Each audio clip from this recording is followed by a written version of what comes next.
अस्सलाम वालेकुम voice of people तरफ نه تاسو ټول ته چاندرا ډېر مبارکي وي دومره ښکلې شپه او بیا دومره ښکلې موقع چې نن د حج ورځ وه او الله پاک چې کم خلکو ته حج نصیب کړی دی الله دې هغوی حج قبول او منظور کړي او هغوی ته هم د زړه د ګهرایانو نه د حج ډېر مبارکي وي. الله پاک دې موږ ته هم هدایت راکړي، الله پاک دې موږ ته هم دا سعادت نصیب کړي چې نیکسټ ایئر انشاءالله موږ هم د الله پاک کور ته لاړ شو او موږ ته هم حج نصیب شي. څنګه تاسو ته پته ده دا غټ اختر دی، په دې کې د غوښو اختر ګڼلی کېږي. په داسې موقع باندې که موږ د خپل زړونو نه نفرتونه، بغضونه، کینې، حسد دا وباسو نو دا یو غټه قرباني ده. او بیا دې نه علاوه چې زموږ کوم خلک دي په ګاونډ کې، نو موږ ته پکار ده چې موږ ټولو نه زیات د هغوی خیال وساتو. یتیم دي، مستحق دي، غریب دي، ټولو نه اول موږ ته پکار ده چې موږ په خپل خوا او شا کې خلک وګورو او موږ د هغوی ډېر زیات خیال وساتو. الله پاک هم په دې شي ډېر زیات خوشحالېږي. بیا په سوشل میډیا ما یو ویډیو کته په کوم کې یو بابا چې دی نو هغه نه چا قرباني دپاره ساغشتي او هغوی ته جعلي پیسې ورکړي، نو کاینلی دا شیزونه مه کوئ.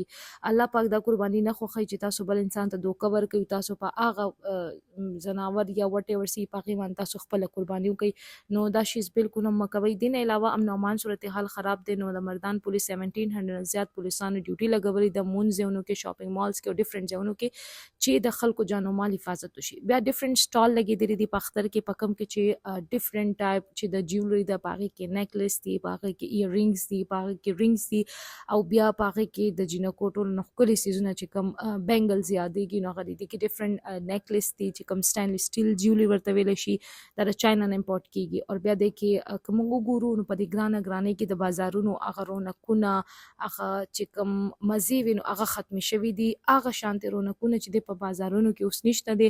د خلکو د بازار تک چې دی هغه هم ډېر زیات حده پورې کم شوی دی.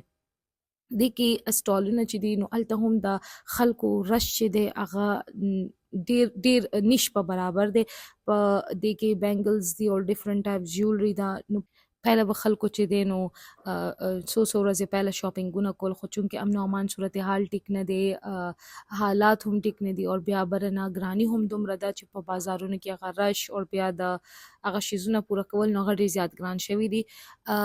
سټالونه خو ډېر زیات لګېدلي دي او جیولري هم ډېره ده. چې کوم مارکیټس دي په هغې کې کپړې هم ښکلي دي، خو هغه شانتې د هغې چې کوم کسټمرز دي نو هغه ډېر زیات کم شوي دي. او د دې ټولو نه غټه وجه دا ده چې ګراني چې ده نو هغه ډېره زیاته شوې ده او بېروزګاري زیاته شوې ده. نو بیا به داسې حالاتو کې د شیزونه پوره کول نو هغه ډېر ګران شي.